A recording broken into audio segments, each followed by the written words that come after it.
বাঙালির খাবারের তালিকায় পোস্তর ভূমিকা অন্যতম।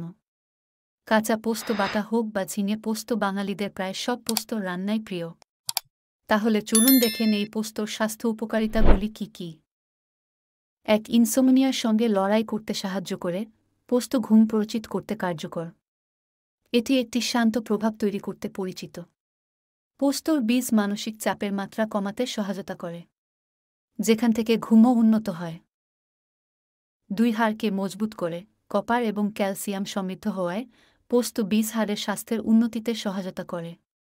বীজের মধ্যে থাকা ম্যাঙ্গানিজ প্রোটিন কোলাজেন উৎপাদনে সহায়তা করে, যা হাড়গুলিকে গুরুতর ক্ষতি থেকে রক্ষা করে। ৩. হজম ক্ষমতা উন্নত করে। পোস্ত বীজ অদ্রবণীয় ফাইবারের একটি সমৃদ্ধ উৎস এবং এটি হজমতন্ত্রকে শক্তিশালী করতে সাহায্য করে। তার সঙ্গে কোষ্ঠকাঠিন্যের সমস্যাকে কার্যকরভাবে চিকিৎসা করতে সক্ষম। ৪. মুখের আলসারের চিকিৎসা করতে সাহায্য করে। যেহেতু এগুলি শরীরের উপর শীতল প্রভাব ফেলে, তাই পোস্ত বীজ মুখের আলসারের ওপর একটি দুর্দান্ত প্রভাব ফেলে। তবে এই বিষয়ে এখনও অনেক গবেষণার প্রয়োজন রয়েছে। ৫. রক্তচাপ নিয়ন্ত্রণ করে। পোস্তর বীজ কার্যকরভাবে রক্তচাপকে নিয়ন্ত্রণ করতে সহায়ক। পোস্তর মধ্যে ওলিক অ্যাসিড নামক একটি অপরিহার্য উপাদান রয়েছে, যে কারণে এটি রক্তচাপকে নিয়ন্ত্রণ করতে সাহায্য করে। ৬. চোখের জন্য ভালো।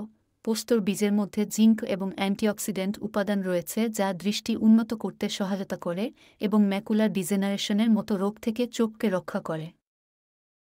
৭. কিডনি স্টোনের চিকিৎসার ক্ষেত্রে সহায়ক। পোস্তর বীজের মধ্যে পটাশিয়াম রয়েছে, যা কিডনির স্টোনকে বৃদ্ধি হওয়া থেকে প্রতিরোধ করে, এমনকি সুস্থ হয়ে যাওয়ার পর পুনরায়ও কিডনির স্টোনকে হতে দেয় না। ৮. থাইরয়েডের ক্ষেত্রে সহায়ক। জিঙ্ক থাইরয়েড গ্রন্থির জন্য একটি গুরুত্বপূর্ণ উপাদান। পোস্তর দানা হল জিঙ্কের সমৃদ্ধ। পোস্তর বীজ সঠিক থাইরয়েডের চিকিৎসার ক্ষেত্রে একটি গুরুত্বপূর্ণ ভূমিকা পালন করে। ৯. ডায়াবেটিসের ক্ষেত্রে সহায়ক। ডায়াবেটিসের খাদ্যতালিকায় পোস্তর বীজ একটি অবিচ্ছেদ্য স্থান দখল করে। পোস্তর বীজের মধ্যে থাকা ম্যাঙ্গানিজ ডায়াবেটিসের চিকিৎসায় সহায়তা করে।